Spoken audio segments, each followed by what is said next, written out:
Well, g'day everyone and welcome to the Breeder Exchange podcast. It's great to have our faces on here today for a bit of a different episode in our industry exchange. We're super excited to be back here and talking to you guys directly. Joining me today is going to be the man himself, Mr. Jack Laurie from Breeder Genetics. Welcome, Jack. Cheers. Thanks, Sam. Good to be back again. Thanks for having me on. It's awesome. We're really grateful you come back, and you're going to co-host with me today, so everyone doesn't have to listen to my voice too much. But I'll throw it to you, Jack. Would you like to introduce our two guests for today's episode?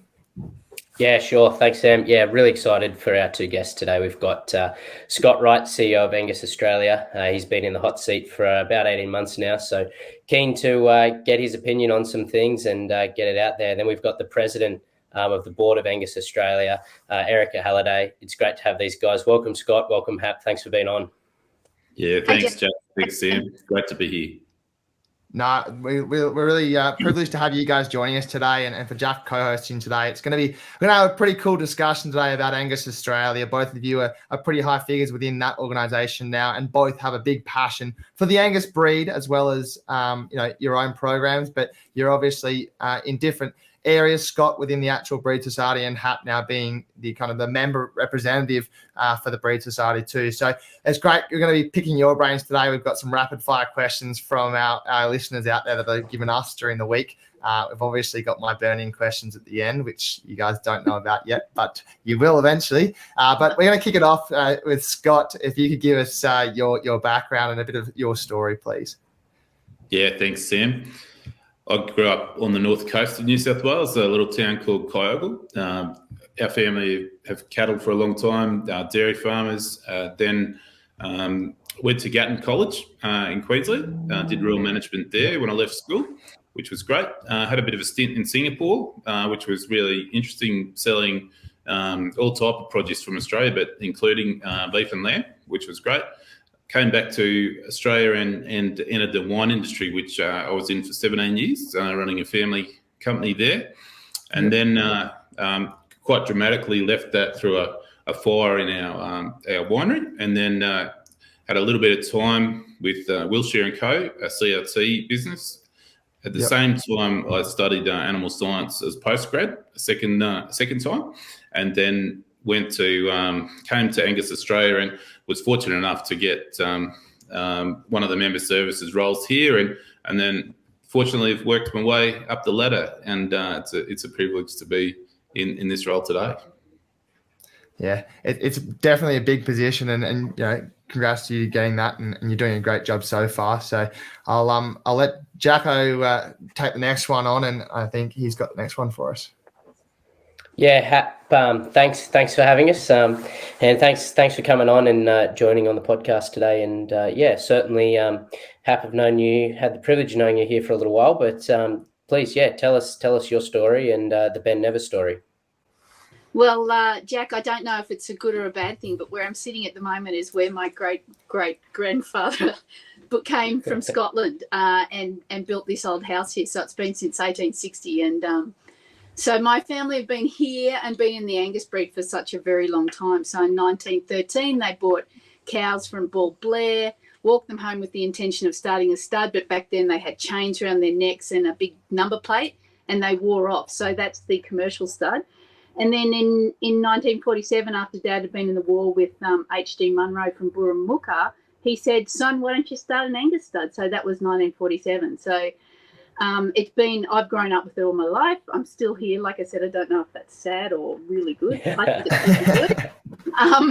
And I went away, did university, Sydney Uni, Ag Ecos, and had a great time there. And then I won the National Junior Judging Scholarship and went to the University of Illinois, which was mind-blowing. Came back, worked for Angus Australia under Don Nicol in projects, and then with Angus Youth. So isn't that sad in a lot of ways? No, it's not. It's why I love it so much. And now it's sort of come full circle, and I'm the president of the Breed Society that obviously my whole family and I just, think the world of.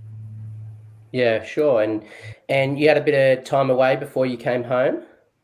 Yeah, look, I did. My parents kept trying to push me away because I think that I felt obligated my dad was a lot older. Like he was 50 when I was born. So, but they couldn't sort of quite get the concept that it's what I really wanted to do. And so they wanted to make sure that I just didn't feel obligated. So, yeah, so I worked, like I said, for Angus Australia, and I worked in a feedlot in Illinois. Yeah, cool. And I suppose that that trodden path of the Illinois scholarship has been pretty prudent in the development of a lot of industry figures now. Look, I also worked for a company called RCS. I went and did a course. I did 4 years of ag ecos, and sorry, ag ecos, but I probably couldn't have come out that and known how to run a business. So I also, after I did a grazing for profit course, I was so impressed. I said to them, I want to work for you. And they said, we want, same thing. We want you to work for us. So I worked as a business facilitator and a coach for 10 years with them, which was great. Yeah, cool. Wonderful. Yeah, you say that the Angus youth is a bit sad, Erica, but I think it's pretty inspirational to some of the younger people out there. It's definitely the path. And I think there's a question a little bit later about youth. And like it's a great way to get involved in the Angus breed. You've got amazing between, your breed society and you guys as members, you've got a great standpoint behind you that you push those youth and try and support them as much as you can. So, and it does, it pays off as you can show. Sam, no, I actually don't think it's sad. I was very fortunate at a young age to really know what I wanted to do. And Jack, you understand that as well. When you really know what you want to do when you're young, you're so blessed. So I was blessed. Yeah, absolutely. I don't know about Scott. Scott's got best of both worlds though. He's gone through the wine and beef, so he's kind of got the good balance there. He's got things that go together. Nah, definitely. Well, guys, we've heard obviously your two stories very briefly there, but I don't know who's going to answer this one, and you can both answer it, or one of you can answer it. But we want to know a little bit about the Angus Australia story.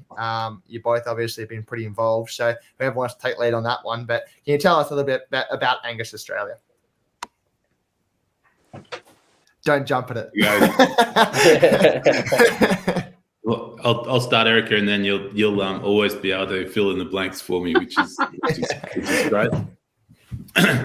We've as a society been going for over 100 years, which is great. 104 years, which is a fantastic achievement by any stretch. I guess it's well known now that Angus is the dominant breed in the south, and we throw some of those stats at you. We've got 3,700 members stretched around every state in New Zealand, which is great. And there's 137,000 cows on inventory, which is a real testament to the breed, to the breeders, to the members that are part of it. It's a huge organisation, which is great. For me, the interesting thing is the real growth has been in the last 25 years. And when we did some recent strategic planning, just going back and looking at our growth over that period of time, we sold 3,500 bulls 25 years ago, and it's 11,800 bulls at auction now. So massive growth in the breed during that time, which is due to some real foresight and planning in the late 90s. There's a growth in the interest in Angus beef at the time, and then the early 2000s. So, Eric, you might like to add a bit to that. And I'll jump in quickly too. And your averages have gone exponentially through the roof. I was looking at those figures too, and I think somewhere around that $2,000 mark were bulls, and then now up to last year obviously was an absolute phenomenal year. And I'm a stock agent, as you guys know, so we had a great year selling bulls last year, and like to average 15,000 across the board for whether you're one of the biggest Angus breeders or whether you're just starting out as a stud is a huge achievement as well. Like that's a huge increase in your sales. It's incredible that it's an exponential graph when you look at it, and it's over $180 million worth of bulls sold at auction. Let alone the private sales. So it's a crazy figure, really. And they reckon we're the greedy ones. Hey, just not the greedy ones. Come on now. No. And Erica, I think if you have a look at that, I think that there was some wonderful. Just the background of where Angus were going to go naturally and on the back of what was happening in the States at the time. Like the breed was always going to grow in popularity. And when I was a kid, I used to get picked on for having Angus cattle. So, Hereford was everywhere. But I also think that the society at the time put in place some policies and strategies to really capitalise on that. There were marketing strategies and And I think that the two, it was almost like there was a big wave there, but then, you know, the society at the time basically got a big surfboard and hopped on that wave and has been on it ever since. So we've been, you know, really lucky like that. Yeah, definitely. No, and the Angus Australia, well, my family comes from a Hereford background, as Erica may know, and Scott, you might not know that, but we were pretty big Hereford breeders back in the 80s, 70s, 80s.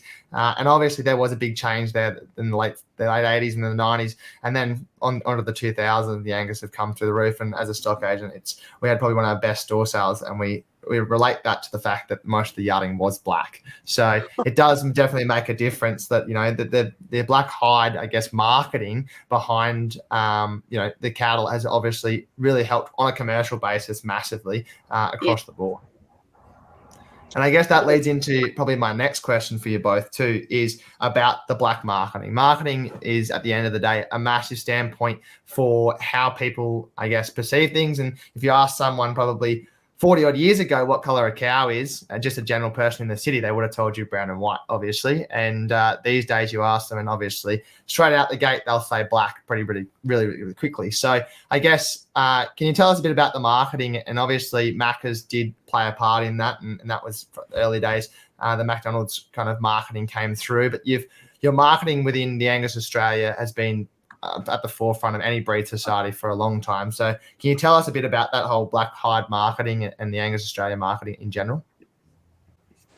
I'm going to let Scott handle that one to start with, but the thing I'm going to say with black hide marketing is that it's Angus, I think, is probably the defining factor there, because there's this whole, you know, black imposter thing. And while I truly believe in you know, the benefits of all breeds, and I believe in diversity, I think for us the edge for us is that Angus and that gold standard, and I think we'll probably talk about that a bit more, but I'll let Scott talk a little bit more about the marketing stuff that we're doing.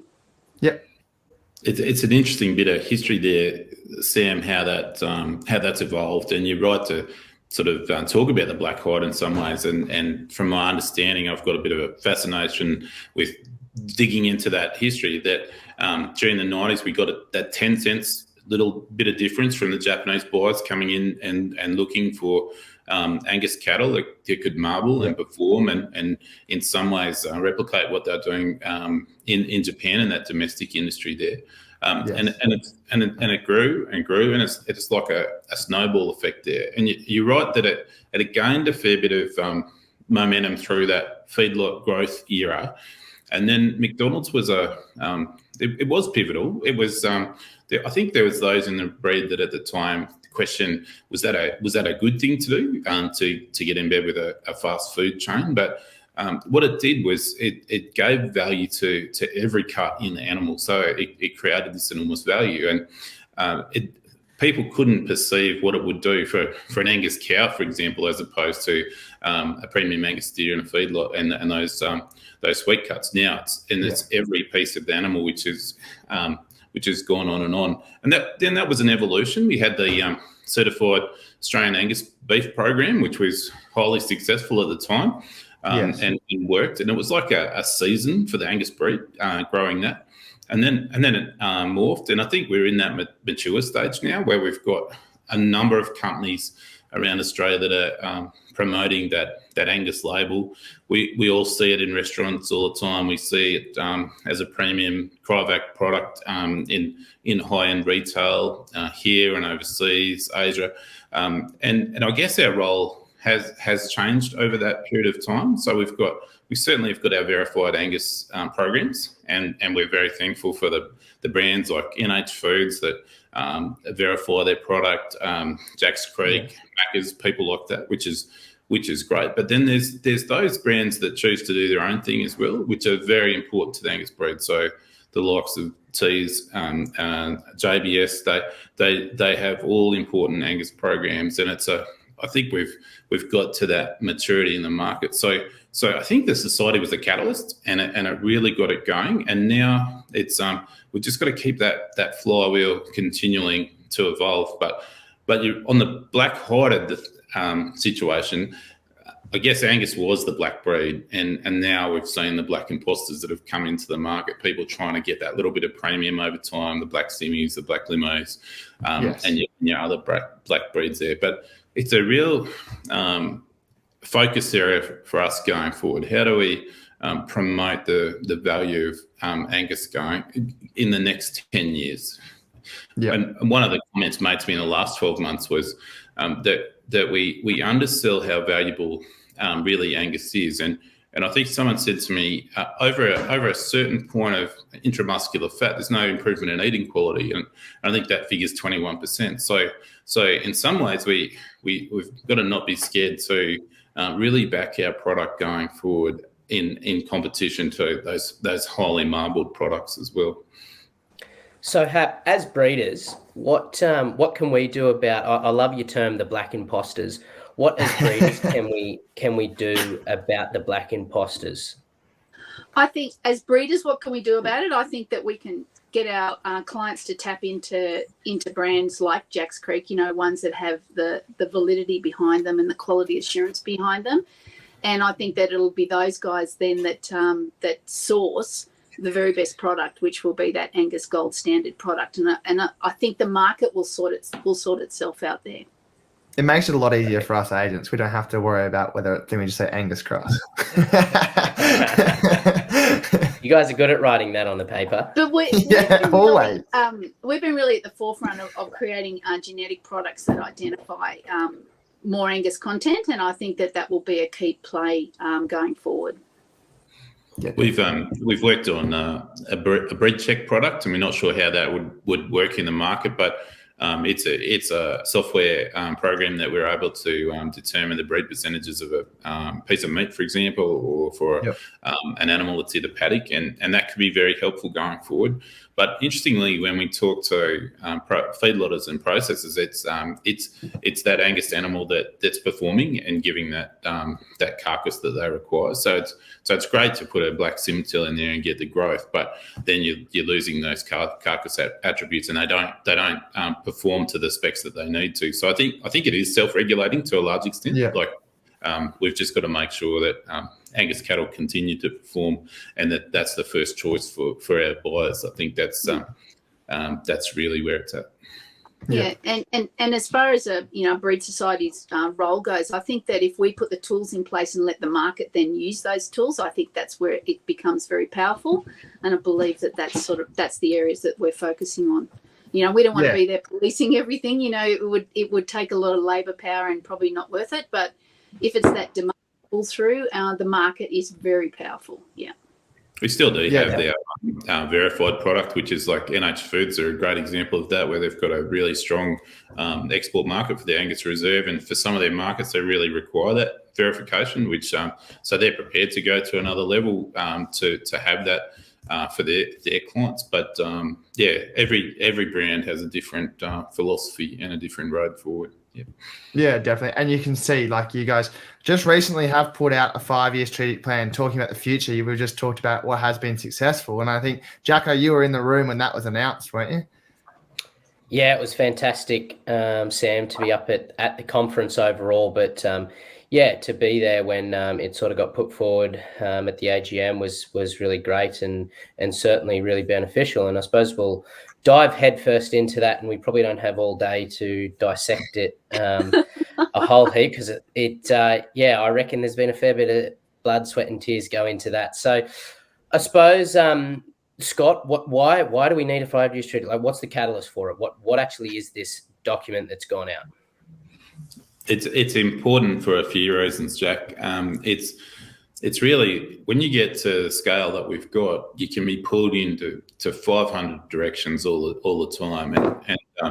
And for me, it's very important strategically to know where we're going to, because in some ways we could look at Angus and say you're at the top of the curve. So is it a decline now? Whereas actually we're only halfway up the curve. So how do we build the momentum? So if we've got 12,000 bulls roughly, or just under, sold at auction next year, in the last year, how do we then look forward and go, where's the next growth chapter for Angus going to come from? How do we take that 12 and make it 18,000 bulls over the next 5 to 10 years? So coming into this role, I'd studied through AIM strategy, corporate strategy, which is pretty close to my heart.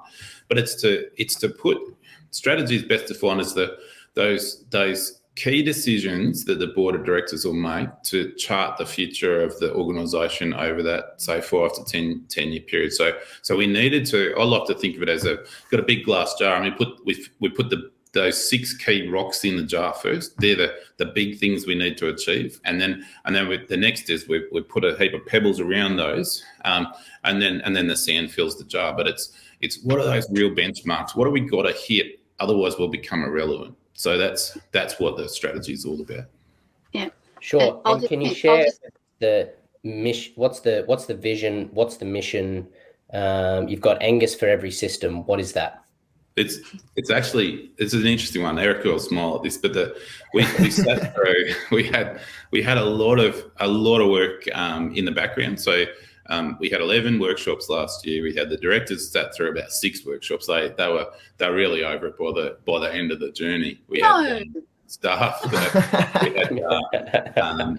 I must say, Erica never got tired, which was great. Maybe some of our other directors rolled their eyes at times, but we had everyone chipped in and everyone gave us feedback. We had the member survey there, and we're sitting in Sydney, and we're trying to wrestle with what should be the vision statement going forward. And Erica just off the cuff says we want to paint Australia black, and that was the catalyst for us to go, hang on, that's how do we.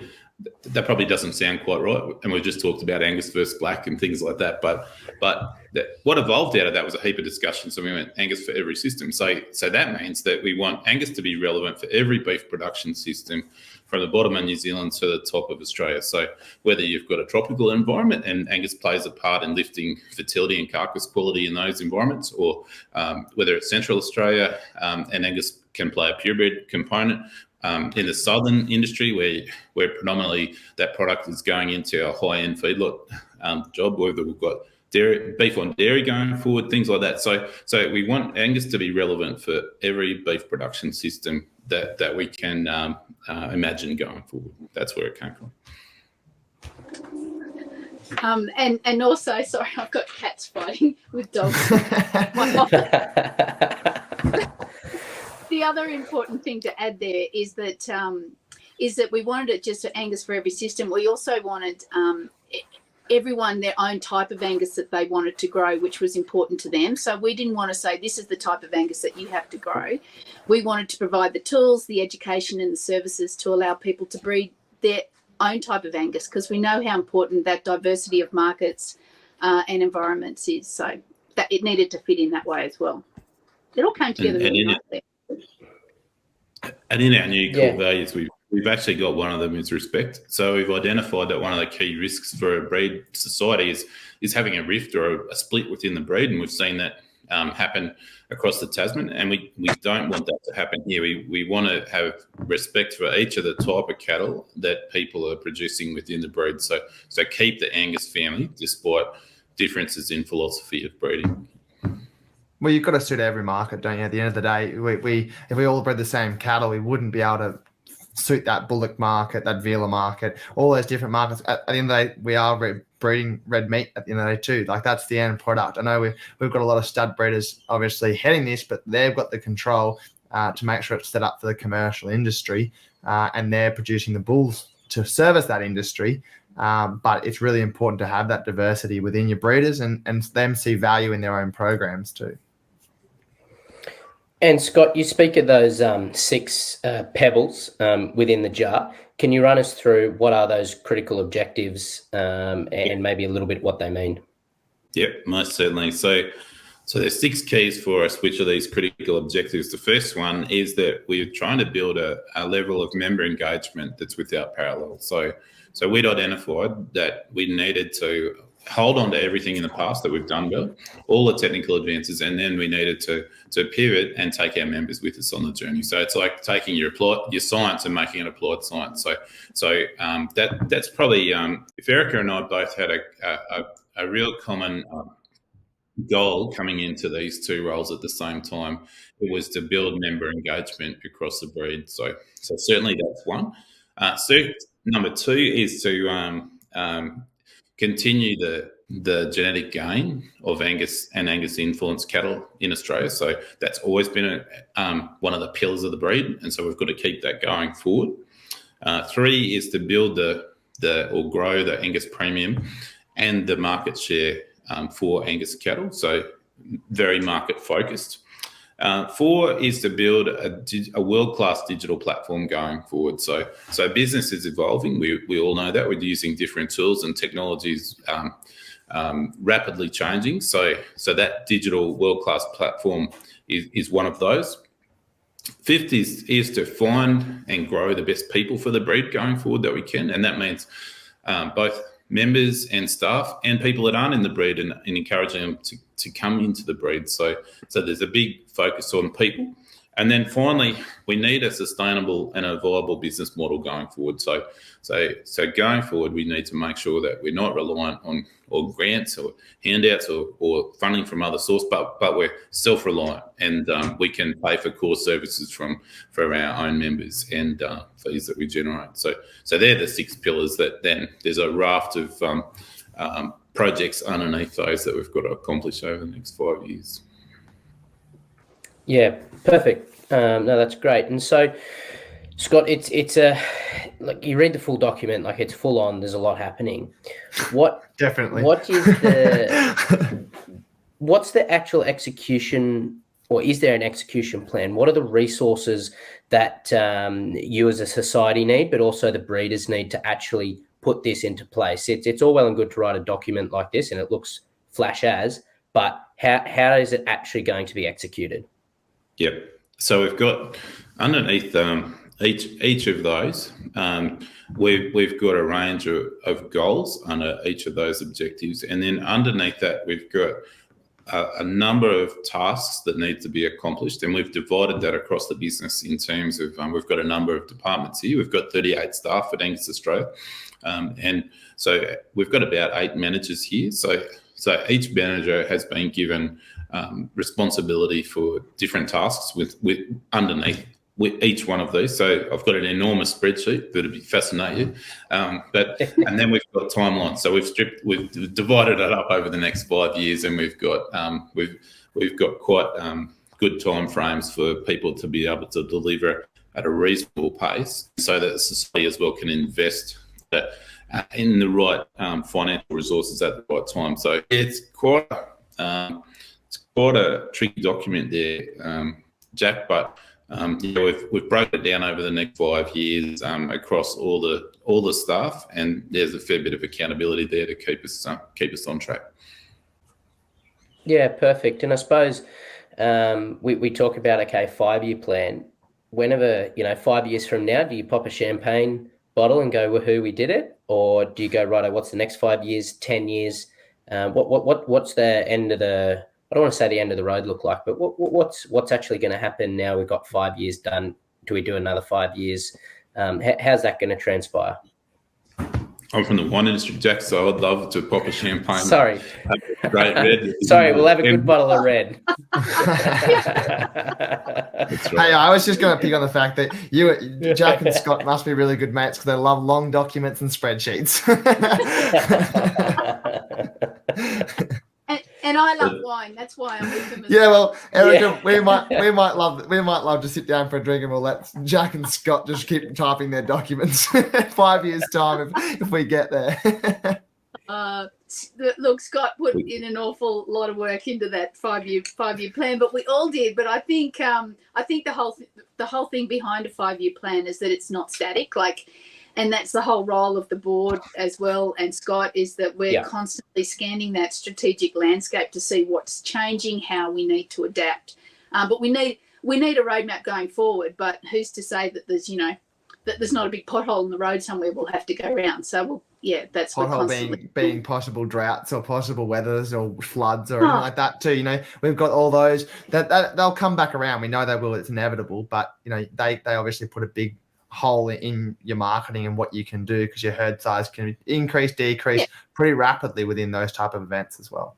Yeah, it's got to be a flexible sort of approach going forward. One of the things Erica's brought to the board is we have a dedicated part of every board meeting now where we look at the big sky. Where are we going? How does that fit with our strategy? Is there new work to be done? So that's going to be an ongoing, I guess, evaluation. And I guess towards once we hit year 4, then probably the final year 5 is where we start to build the next 5-year plan. So 1 becomes 2, and that's how we'd like to see it going forward. We don't know. I'd like to see us, Scott, as being seen as agile in our thinking and athletic in our thinking, and obviously that works with the rest of us as well. So yeah, we'll change it. No, that's great. I think it's important to have a roadmap there, and something. I think that's really cool. And I suppose Hap to probably direct this now towards you from a breeding perspective. How does it benefit breeders, and why actually should we care about it, and why should all breeders go read this document that's now online? That's a really good question. I can't throw that one to Scott. Okay, so why is it important for us? Directed straight at you, Hap. Yeah, you can't get yourself out of this one. I think as breeders we need to be looking at our own strategic direction, and I think that we need to be looking at the latest research, and we need to be using the latest tools and the latest knowledge and the services that are at our fingertips. So I think it's all really important. There's a lot of benefits to being in the tent of an organisation like Angus Australia. Not to say that that's confining. It's really nice to know that you can bring something to the tent as well. And I think that that's why it's important, the way that we've set up this 5-year plan, is that it is not just top down, it's actually listening to the membership up. So, yeah, I think if you want to get maximum exposure to all of the ideas that are out there and maximum networking, and also just you get a lot of friendships and social occasions out of something like this as well. So I think it's really important to be involved. And definitely for all parts of the industry too. Like it's that document actually isn't just for seed stock producers either. There's a lot of stuff in that you guys have covered, and I only just read it a couple of days ago before we obviously jumped onto this podcast. But it has a lot in there about just youth, so people wanting to get involved in the breed or wanting to be pushing forward. It has a lot in there about the commercial side of your business as well, and the, we've got the seed stock side of obviously Angus Australia, and you guys are the forefront of it, and making sure that you guys are supported to lead that, I guess. But it's got a lot in there about the commercial relevance of the Angus breed as well.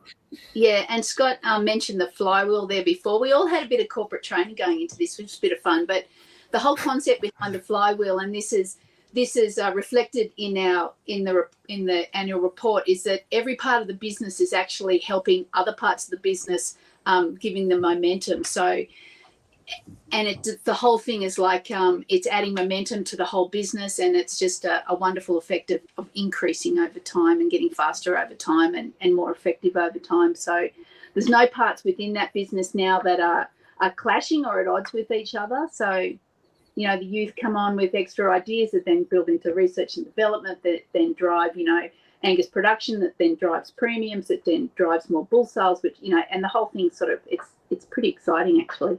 And that was Scott's idea.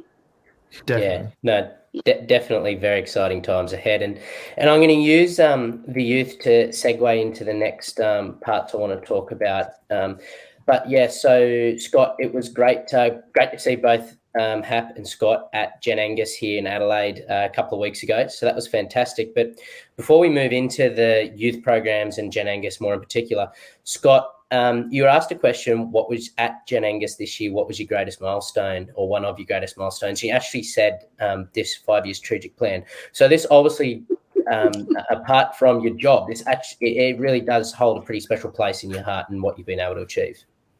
Oh yeah, look, Jack. To be honest, to have this role is a privilege. It's a wonderful role in your career, and then to be able to work on the strategic plan for the Angus breed going forward. I don't know that there's many greater milestones you could have. It's been a wonderful journey the last 12 months to be a part of, and I think. if something happened and I had to stop work tomorrow, you'd go, that just such a privilege. It's such a great breed. It's achieved so much, and I think sometimes you pinch yourself. You go, wow, to be able to talk to all of those people last year and what it is trying to pull that strategic plan together is distilling down what everyone tells you. So that's what I think that was the real joy for me is I had 113 days away last year, and we had 11 workshops. I had a whole bunch of on-property visits. Then every director would come to the table, and they've got their network, so they would be talking to a raft of people as well. Then 150 odd people supplied us information through the survey. Then you've got all your stuff. So what you're doing is trying to sift it and distill it and bring it back to all those nuggets that are important. So yeah, I think it was. I think what we got with was pretty good. It was a pretty nice journey, Jack. Yeah, privileged to be a part of it. Yeah. No, fantastic to hear, and definitely looking forward to the future. And it's definitely exciting times. And as I said, it was great to see both of you in Adelaide briefly there for Gen Angus. And I'll throw it to both of you, I suppose, for the listeners that don't know what Gen Angus is. I'll happily say being involved with it. It is a most amazing, fantastic program. Scott, what's Gen Angus? What's it all about? I will start. Scott's tipping his hands. We had all these wonderful programs that I was involved in many years ago that were all focused on sort of, when we talk about youth, we talk about sort of, 6-year-olds up to 18-year-olds, 21-year-olds. But this was going that next step because we were having bringing all these wonderful people through the system, and then we wouldn't see them again until they were like board members or on state committees and things like that. And we thought, we've got this wonderful resource there. How do we tap into that, and how do we make them feel a part and get them to contribute back into the breed? And so the Future Leaders program stemmed from there. I believe Di Wood started it. Scott, is that right? Was Di the person that started Gen Angus? Yeah, I think so. Di was the first person to start it, the momentum here at the society. But nicely, I think the idea came out of the Youth Consultative Group, which is and so it came from the members, which is so the youth themselves, which is really great. And look, I know it's not technically correct, but I know that we love bringing all these young people together to do some sort of personal development with them, as well as teaching them the latest research and development. But we're also bringing together young people who wouldn't otherwise be brought together. So really, it's a little bit of a, farmer wants a wife, or wife wants a farmer. Well, I that's a whole other can of worms we're not going towards. There's so much positive energy in that room, and it's just it's these beautiful young brains sort of working towards problems of the future and an opportunity and identity in the future. But it's also just some really fun people to be around. So it is probably gives you guys a little bit of, I guess, security in knowing that all your hard work you're doing now, whether it be your 5-year plan or whatever, it's going to be carried on in people that are so passionate about your breed too, and supporting them. That probably is a good little part to give you guys some security that you're not doing this 5-year plan like Jack said earlier. It's not the end of the road after 5 years. It's going to go on, and someone else is going to pick it up from there. Absolutely, Sam. Yeah, it's a great feeling to be involved with, isn't it, Scott? Oh, it's fantastic. It's like one of the joys of the year. It's you put it out to a whole bunch of people, and so that it's pretty competitive for these guys to be involved. And the foundation spends a fair bit of money, and ACME support us in that. So we spend a fair bit to bring these people together. But it's just such a privilege. They're great minds, and they dig deep. They've got to dig deep within themselves, and then they challenge each other. And it's just nice to sit on the sideline. Erica and I just love it. It's a pretty diverse group too. I was looking at the guys that you had on there this year. They're coming from all different areas of actually, careers and things. Yes, they've got a connection some way or another to Angus Australia possibly, or a connection through their youth. It doesn't have to be a direct connection through their job, but they have a connection there somewhere. But it's a lot of people from a lot of different areas that bring together. You've got all different aspects of our industry, it's nearly a little bit like your own Angus version of rural ambassador or rural achiever or whatever they want to call that. But it's your own combined version of bringing in a lot of aspects of our industry together that are all connected somehow to Angus. Yeah, and it's like anything where you've got that diversity, you can actually, the problems or the opportunities you can unearth are then exponentially bigger because, you have all these different ways of thinking come together, and it's quite explosive. Yeah. Yeah, definitely. I want to throw something to Jack. Jack, what was your favourite part about that Gen Angus conference?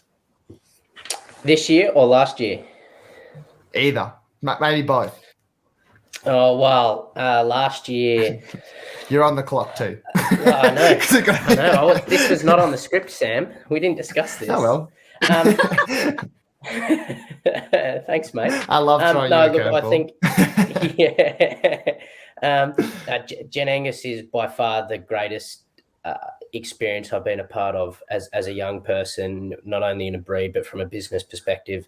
It definitely changed my mindset and thinking on things. It probably was a bit of the kick in the ass I needed for a few things, and I think there's still more of that to come. So certainly, everything from day one, you get sat down and a guy called Peter comes in and he basically switches you off, then turns you back on again.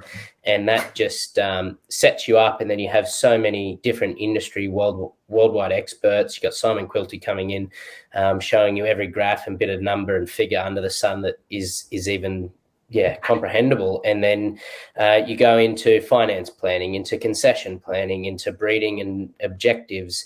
And there's so much there to absorb, and the world is your oyster there at Gen Angus. There's so many things. Social media stuff is covered. And, I highly recommend it to any young person within the Angus breed that are utilising Angus in whatever aspect they're doing. Get in amongst it. I think it's very, very, very successful. This year, I was invited back as a guest to go to the dinner to speak and sit on a panel with Nancy Crawshaw from over here in the ditch in New Zealand, and then the Collinses there, so Brodie Collins. So that was then really great to sit there with those two guys and answer some fun questions. So no, it was great. It was great to go back this year and be a part of the dinner, catch up with some old friends, meet the new faces of Gen Angus 2023, and gel with and cross those and try and give them a little bit of insight of what they're up for. And it's a fantastic thing, and I absolutely applaud the Angus youth and also Angus Australia for supporting it, and most certainly thank ACMEA for their support.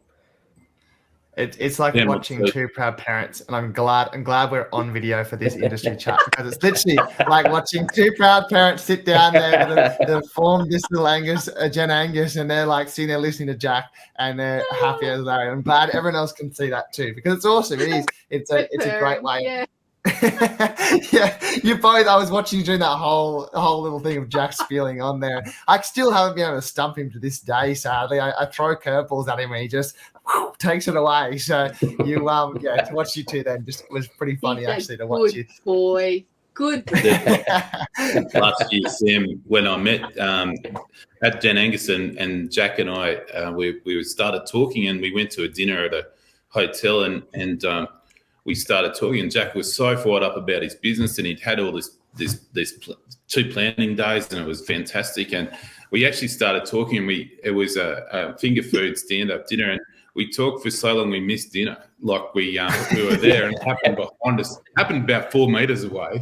And it was, we talked for 3 hours, and then we said to Jake Phillips, "Is there dinner?" And he said, "We've just had it." It's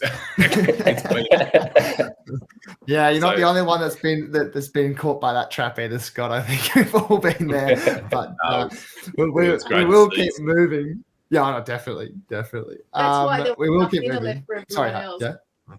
That's why there was absolutely left for everyone else that year. Definitely.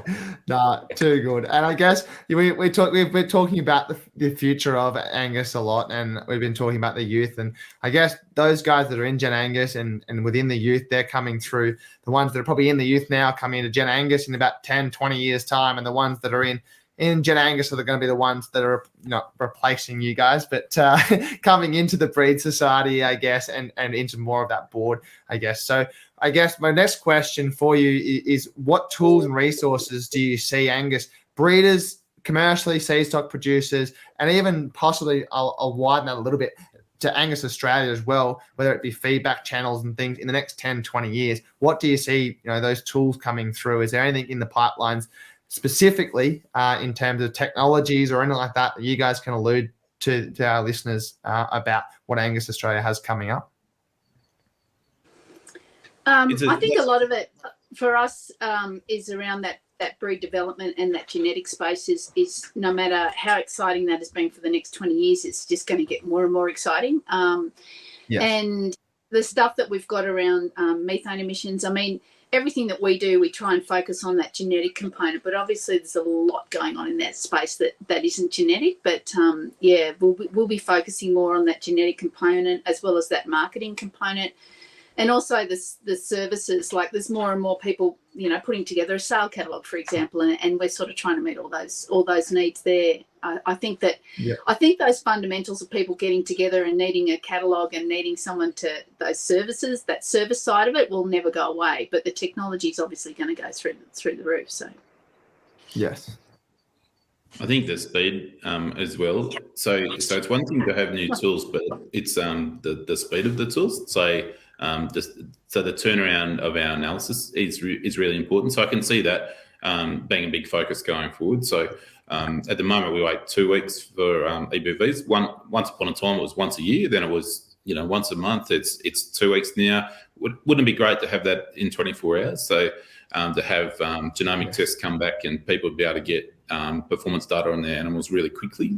So I think that's a big focus for us going forward, and to be able to collaborate with other organisations like American Angus. That's a big one for us. Like how do we get that data sharing going on so that breeders can make better and quicker choices? I think that's really got to be front and centre going for. So it's not, sometimes it's a tool, but it's also how well are we spinning the wheel as well. But we've got a whole raft of things on the drawing board coming up, which is pretty exciting. Yeah, and that data obviously complements your seed stock really well. If you can get your commercial producers on board within the Angus breed and giving you guys the data back, they've got the numbers, and you guys need the numbers, I guess. So if they give you all these 100 steers back on one bull, it's going to give you guys a pretty good insight. So you guys, it's a pretty symbiotic relationship there between commercial breeders and your seed stock, because you really need that data coming back, even through sale yards and prices and markets, and just to push that, whether it be indexes, whether it be wherever that sits, it comes really from that commercial basis. And I think, Sam, too, one of the reasons why we see ourselves as the gold standard is the fact that with our breed plan analysis, for example, we have so much data in there, and we have the seed stock, the bull proving programs, and we also have the commercial data coming back in there now, which is giving us and we've got a great reference population to back everything, and it just gives everything that much more higher quality assurance. I think that if we can excel that going forward into the future, and if we can encourage more commercial people and more people to put relevant data in, I think we can only make our system stronger. Yeah, definitely. And that's the whole standpoint, I guess, when you're talking about where you're going the next 10, 20 years. It's developing, like you said, Scott, developing those things to make what you've got already better, to make sure that your foundations are there, and then you're going from there. And I'm sure there'll be new technologies that none of us even know about in 10, 20 years' time that are going to be out there that are going to assist commercial and stud stock producers. So it's pretty exciting that we don't even know about those just yet. Flying cars might even be in the picture by then. I just want to develop a gun that can weigh a calf and then actually shoot an ear tag through its ear. That's all I want. Yeah, well, never dream too big. Never dream too big. Come on now. Awesome. And we guess we will move on, and I'm going to throw it to Jack, but we put out this week to our listeners out there as a bit of a little reward, and we want to also hear from them, because those guys are the ones that drive us. It's just like commercial guys drive your stud stock industry. Our listeners drive us and drive what we want to put across in these podcasts. And we did put a survey out. I don't know whether you guys are aware of that or not, but we put that out on social media and through Jack's email stream. So I'm going to throw it to Jacko. He's got some rapid fire questions for you guys. He can direct it to whoever he wants each. You can go either one, but I'll throw it to Jack. Over to you, mate. You can fire him at him. Thanks, mate. Thanks, Sam. And then I'll come in with my burning questions at the end. No pressure, boys. No pressure. Do we have a Here are some questions that we got sent in. Yes, no answers are definitely appropriate. Every question needs an answer. They're the rules of the game. We should have got buzzers. I'm realizing that is a little bit of a downfall hack. I don't think they would have used buzzers. I really don't think if we could throw these questions, I think it needs to be like a highlight, just a random flicker between the two, but it's okay. All right, first question. Will it become a requirement for all cattle to be genomic tested for registration purposes at Angus Australia? Yes. This is going to be fun. God, this is going to be fun. On question one, guys. I would say that future, aren't we? Future. Yeah, that's right. I would say we've had a good voluntary system to date, and our members have just jumped on it. So obviously they appreciate it and they use it. But a lot of other breeds have mandated, and actually our members have done it in a voluntary way. So I think that's great. Is there a difference between what Angus Australia sees as what is the best for the breed versus what the commercial breeders see as the best? Has Angus Australia asked commercial breeders what they require in a survey? So there's two parts to that question. It's a double barrel for you. Is no, and the next one is yes. So no, we're not telling them what to do, and yes, we have asked them what they want. Perfect. Interestingly, one right for once, hey? Yeah, that's right. we have asked them 3,700 members on our books, and 2,700 of those are commercial producers, and so they were asked during the survey. That we don't honestly get as much interaction from them, Jack, but we love to hear from them, and we have done. Yeah. Does Angus Australia? Sorry, Jacko. If people do want to get in contact about certain things, is there any streams that they can through Angus Australia that they can put in stuff? There certainly is. But I would just say to the listeners, just I've got an open door policy, so please get in touch with me, email, phone, and we'll have a conversation, and I'll direct you to the right person as well. So that's our breed extension team, but we're one of the only organisations of our size where you can get a straight line to the CEO. So I think that sort of pretty well says it all. Yes, 100%. 100%. Does Angus Australia have an agenda to support the larger Angus studs? No. Oh, good answer. I'm loving Hap at the moment. This is awesome. I love how Hap gives us a short answer, and then Scott is like the one that comes in and actually explains it a little bit. Yeah, can you tell awesome. I'm the most competitive person on the planet, and I just want to be I probably have to say half the time. Yeah. Okay. I'd say Erica's answered it well. I'd say, we do have an agenda to look after the largest breeders, but we also have an agenda to look after the smaller breeders and the youth. And the last few days, I've spent a great few days with Queensland Angus at Farm Fest, and by and large, they're small family breeders that were there. So we appreciate our large breeders by all means. They do great work, but I think we've got a pretty balanced view. I really, honestly, from the inside, I think we've got a fairly balanced view.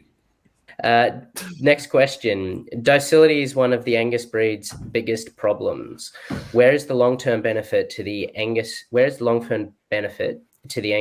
breed by Angus Australia changing the breed average for docility to make poor docility cattle into a positive number? What are the flow-on effects of changing such a EBV considered, and how this will be misunderstood by the commercial buyer? I can actually answer that one. I think Scott and you helped me a bit at the end, but I do believe, like all of our EBVs, is all we do basically is provide a tool, and it's the market that decides. As long as that tool is well explained, and we probably need to put a little bit more education into that temperament EBV, but as long as that EBV is gathered diligently and educated and explained, I think the market itself will determine how important and where the parameters sit around each EBV. I think we leave it to the market and we just provide the accurate information. So changing the base requires some education, but it's not difficult thing to understand that the base has changed. So I think that the market will tell us whether it's right or wrong now. Scott? And I think, just probably to add to that, there was feedback that base adjustment would be a good thing for breeders, and then obviously we've got a split opinion on that with the breeds. Obviously the question probably indicates that a person would rather that base adjustment not have taken place, but honestly, you do get feedback about both. I think at the end of the day, it's, as Erica said, it's about using those percentile bands for a breeding decision. Perhaps it's education that needs to happen there, and we do acknowledge that decision hasn't been the most widely embraced decision. But it's the difference between animals is still the most important thing that we're looking for. Awesome. Next one. APR animals, or a lot of APR animals are now at the top of most of the profit-driving traits, a trend which will only increase given the wider selection field available to APR breeders versus HBR breeders ignoring APR cattle. Given there is no reason to believe HBR cattle are any more pure than APR cattle now, is there an opportunity with DNA technology to change to a purity-based system? It's a pretty deep question, that one. Yeah, how many layers there, young man? Scott, you want to take the lead on that one? Yes or no, Hat? Yes or no? Come on, let's go back to yes or no. Let's see how good you are now. I'm not going to say yes or no anymore. I am going to say that I was around when they first introduced APR, and my father was furious and he put it in the terms of that he'd been breeding diamonds all his life, and all of a sudden someone had brought a Diamante in and it was expected to have the same value, and he felt incredibly ripped off. But then I've seen over the years how the APR cattle have brought not only increased value to the society so that we can go and then do a whole lot more stuff we never used to do, like the youth program and research and development, but also that it's opened up the gene pool. And once again, I will say that once the gene pool is opened up, it really APR, HBR, I guess the market will decide. There are extra levels of quality assurance in that gold standard that HBR level offers, but I think most people, we've just taken on a whole herd that has a whole lot of APR animals in it, and I just think that the more information that we get in there, the better selection intensity that we have, and I think that is probably where the priorities lie rather than a total HBR, APR. Scott, would you like to add? Honestly, it's unlikely to change because there's a long investment in the program. But one thing I think people forget is there's a history of why we've arrived at a program like we've got. So we've got a great closed herd book, the HBR, and we've got a great open herd book, which is the APR, and they provide a whole range of benefits for both. And I actually think on analysis, when you look at other breed societies and the way they operate, I think it's a really good formula that we've got. It still allows people to record cattle and work them through the system in an open herd book situation in the APR, but it still values those that have put that long history of purity in the breed there. I don't think we'll be anywhere close to a breed purity system. I think the system we've got is good, and I think it probably needs to stay. Awesome. The market Next question. will decide that one. Yes. Next question. Next question. Oh, I like this one. What is the opportunity for Angus genetics in the dairy beef space, and is there potential for a dairy beef index? Oh, it's the excellent question. Yes, it's great. There's a potential for an index, and the truth is that there's a lot of potential for beef carcasses to come out of that sector. So we had 750,000 bobby calves being killed a year, and we want those to be joined to Angus animals, and it's another supply chain. It won't be the top end, it won't be the premium end of the market, but it plays a part in the beef production system, and we want Angus to be there rather than some other breed. Awesome. Next question, and Scott, I'll direct can I just this add one. something Sorry. to that? Sorry. is that I think that product diversity is important too, and price discrimination. And so up the top end, you always want your premium cuts and your porterhouse and whatnot. But there is that spectrum that goes right down to mince that allows everyday people to keep eating beef. And I think the most important thing is to keep eating beef, and that will find its own little spot to sit in, the dairy beef. Distinguished, yeah. Yeah, well said there. Different. So, Scott, question here that's come through. Is it morally or even legally right to have a breed society publicly label a breeders program less profitable to others by ways of scientifically generated assumptions? It's a good question. It's an excellent question, Jack. I get that from time to time from breeders. There's a portion of our breeders that take great offence to that. There's other people that objectively want to measure on a profit basis. So whether they're breeding a more profitable animal based on a range of traits and they're put together scientifically in an index. I don't think I don't think it's an ethical question, but I do value that there's two sides to the argument. And some people do take exception because they'll put emphasis in their breeding program on traits that don't reflect well in that profitability index. So I've had very heartfelt conversations with some of their breeders, and I take that on board. Has it been a long-standing part of the Angus program? Yes, it has. And will it be going forward? Well, most likely. And if you look at other breeds and other production systems, from dairy to other breeds, it's been a good and useful tool. It's used widely in other species like pigs and poultry. So I think it is here to stay, but I can take on board that at times there's breeders that will find that objectionable. And I do have some sympathy with that because the way they evaluate their profitable breeding program is not how that's put together by people in a room with a whiteboard. So I do take that on board. I think unfortunately it's here to stay, but it's a tough one, that one, Jack. But a very good question, and one I get quite often. Yeah, and the fact that with indexes, the fact that we have so many indexes, I think is probably a reflection that it's not a one size fits all. I think that and there are factors in all of those outside of those indexes that are important to people that can't be quantified at this stage. So it's why it's only ever been a tool. Sure. It's a good point, that is about the tools. So we're there to provide tools. We're not actually saying that somebody's operation or their cattle are more profitable than others. It's tools for people to make decisions. And Erica's right. The more tools we can give people, that's our role. But we really want to stay out of saying whether somebody is profitable or not. I can see how they would take that viewpoint after looking at an index. But it's certainly not the intention of the society to say somebody's more profitable than another. Can we trust the foot score EBVs coming out of America? Are they being allowed to foot score their cattle too early? Are our regulations too different?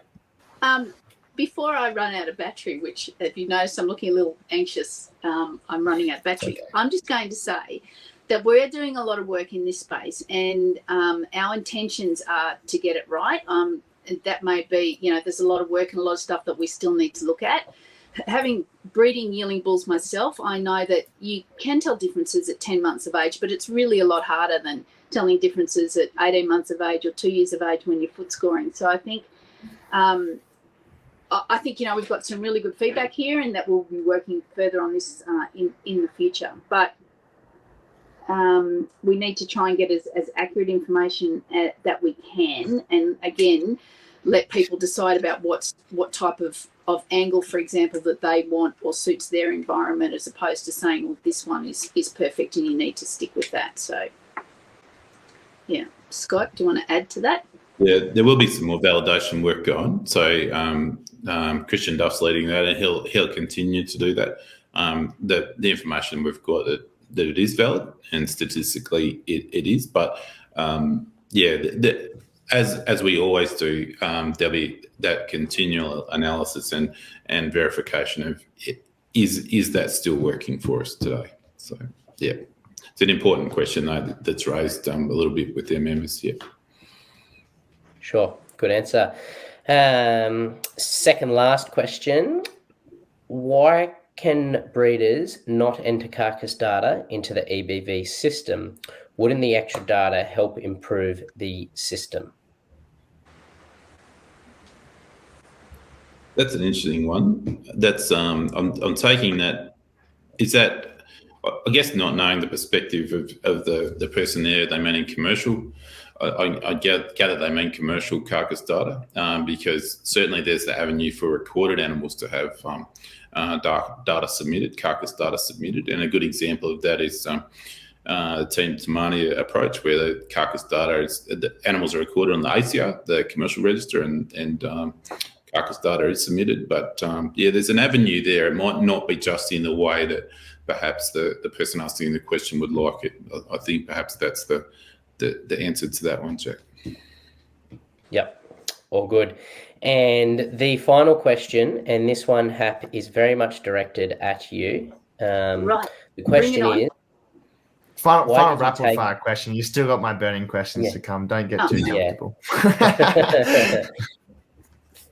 Why did you take on the president role at Angus Australia? Right. And you all may have heard this, but when we were in the drought, Stu and I had cattle on confinement feeding. Scott's heard this a few times now. And we had 600 head of cattle away, 600 head being fed every day. And we bought a whole crop somewhere. And one day the crop didn't turn up that we had asked for. The hay didn't turn up. It was rancid and the cows wouldn't eat it. And cut a long story short, it was Perry Gunner who sent hay all the way from South Australia. It got here 36 hours later and saved us. And I realised at that point that I really wanted to give back. And there's so many people will sit around and complain and bitch about this, that, or the other. And I just didn't want to be that person anymore. I wanted to be in a position where I could do something to help other people. And and I could see the membership getting a little bit going off their own way and people getting disgruntled, and I wanted to be involved in bringing them all back together and working with other people to make other people's lives better. So and it's been an absolute hoot. Thanks to Scott and thanks to our fabulous board. It's been quite remarkable for me, and I know I did it for other people, but I've actually got a heap out of it myself again. So that's why. Awesome. That's awesome. That is a pretty cool story. And that drought I'm not going to say changed a lot of people, but it gave a lot of people a lot of perspective, didn't it? That was a pretty tough time, even just for myself, like as someone that was just a farmhand. I think that whole drought kind of kicked you a little bit in the ass and said, righto, come on, let's get on with life and let's start doing things properly. So I guess, and let's be for good things as well, and quite a lot of people try and bring good things down, and I'm here to celebrate good things. And I know, Scott, you probably feel the same way. You have some bad things happen in your life and you're like, well, I'm actually going to go the good path and be with happy people and be with good people and make positive change. That's it. No, definitely. And I guess we've really enjoyed having both of you on here, and thank you, Jack, for coming and co-hosting as well. It comes into my favorite part of our episodes in the Devil's Burning Question section, and it's going to be even more fun today because you guys are going to be on camera. So when the curly questions hit you, I don't be that curly, to be honest, but I did mention we'll see your facial expressions as well. No. Carry on. We'll start with Erica, and it can't be a yes or no answer here, Erica. So don't be too long, but it can't be yes or no this time. Righto. So Erica, your Devil's Burning question today for our Industry Exchange podcast is: an integral part of Angus Australia is a member-based organisation. Thus, how and why would you encourage people to get involved in the society or engage more with the society? Yes, look, I would say that any time that you don't do something for yourself and you do it for someone else, you get the biggest bang for your buck that your entire life will give you. So rather than saying that I would go and join the New South Wales Angus group to get something out of it for yourself, I would say that you would go to hang out with other people, have a bit of fun, and do something for a cause that's greater than yourself. So that would be my answer to that one. Thank you. I thought I answered it, but I would also considering I didn't ask it very well. But just going to say the reason that I know Jack and the reason that I know you, Sam, is because of all those things. Because I turned up at a roundup or helped out, or some New South Wales group, or that's how I met you guys, and so that's why we're all here today. So that's definitely, they're the kids. Yeah, especially Scott. You're not off the hook. You get one as well. So, Scott, this one is a real curly one, and I'm feeling pretty excited with this one. We had this earmarked from when actually we started the idea of the podcast, and we had the idea of getting you guys on here for our first industry chat. This one came straight up between Jack and myself. We were like, righto, burning question. We've heard it around the traps. Explain the importance and relevance of a breed society just generally, and more specifically in relation to genetic selection or evaluations. Oh, that's great. It's not as curly as I thought it might be. I could have just said, why do we even have you guys as a breed society? But no, we'll say it that way. Go for it. I think that's a good question, actually. I think one of the great things about Angus Australia is it's member-owned, and members are a part of the organisation. There's a big risk with agriculture and industry that we go down a corporate path, whereas what is wonderful is that we're independent, that we've got a membership and a board that's based from our producer members, like our seed stock and our commercial beef producers. So we're relevant and independent, and we're not beholden to some corporate agenda. And I think that flows into genetic selection. So while we're controlling our own destiny, it's so very important going forward that the decisions that impact our breeders are being made essentially by breeders and the organisation owned by them, rather than other profit-driven organisations. I think long term, it's a great reason to exist. It means that members can have an influence in those decisions through, if they want to go through and be on the board at the highest level, but if they want to contribute directly to staff, if they want to arrive at the conference and have those conversations, or if they want to be on consultative committees, there's lots of opportunity for members to have input, and I think that keeps us honest. And I think that's why I think Angus Australia will exist for another 100 years, is because those decisions need to be made by an independent organisation. No, definitely. Yes, that one. I need to make these actually really, really curly questions, because everyone keeps telling me they're liking these questions too much. I think the whole idea is that it's a burning question, and it's a question that I guess wants answering just because we really want to know. And you guys, I don't know, we need either find some guests that aren't capable of actually answering these questions, or you guys just enjoy them and answer them too well, I think is the problem.